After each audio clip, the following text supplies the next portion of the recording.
I am grateful to have been loved and to be loved now and to be able to love, because that liberates.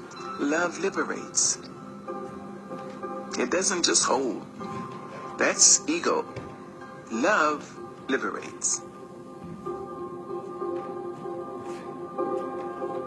When my son was born, I was 17. My mother had a huge house, 14-room house. At 17, I went to her and said, I'm leaving. She asked me, you're leaving my house? And she had live-in help. I said, yes. I found a job, and I've got a room with cooking privileges down the hall, and the landlady will be the babysitter. She asked me, you're leaving my house? I said, yes, ma'am, and you're taking the baby? I said, yes. She said, all right, remember this. When you step over my door sill, you've been raised. You know the difference between right and wrong. Do right. Don't let anybody raise you and make you change. And remember this, you can always come home. I went home every time life slammed me down and made me call it uncle. I went home with my baby.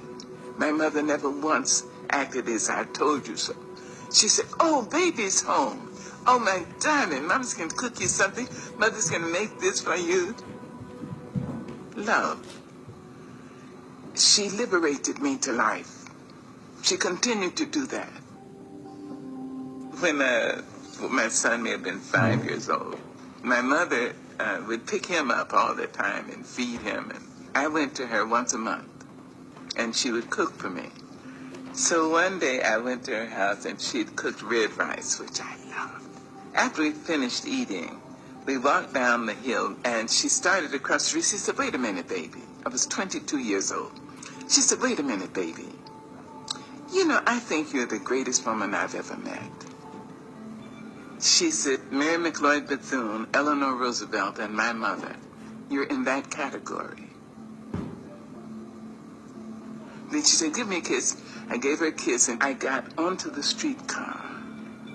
I can remember the way the sun fell on the slats of the wooden seats. I sat there and I thought about her. I thought, suppose she's right. She's intelligent. And she says she's too mean to lie. So suppose I am going to be somebody. She released me. She freed me to say I may have something in me that would be of value. Maybe not just to me. See? That's love.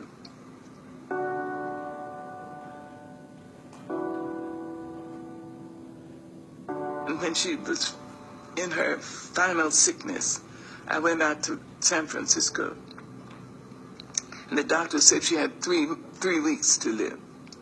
I asked her, would you come to North Carolina? She said yes. She had emphysema and lung cancer. I brought her to my home.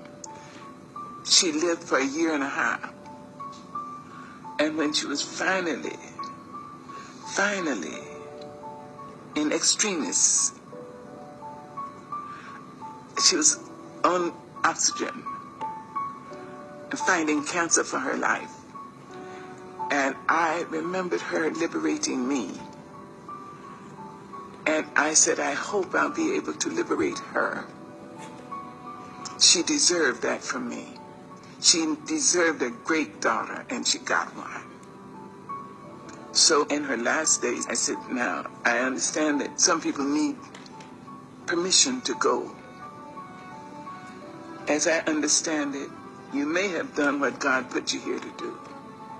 You were a great worker. You must have been a great lover, because a lot of men, and if I'm not wrong, maybe a couple of women, risked their lives to love you. You were a piss-poor mother of small children, but you were a great, great mother of young adults.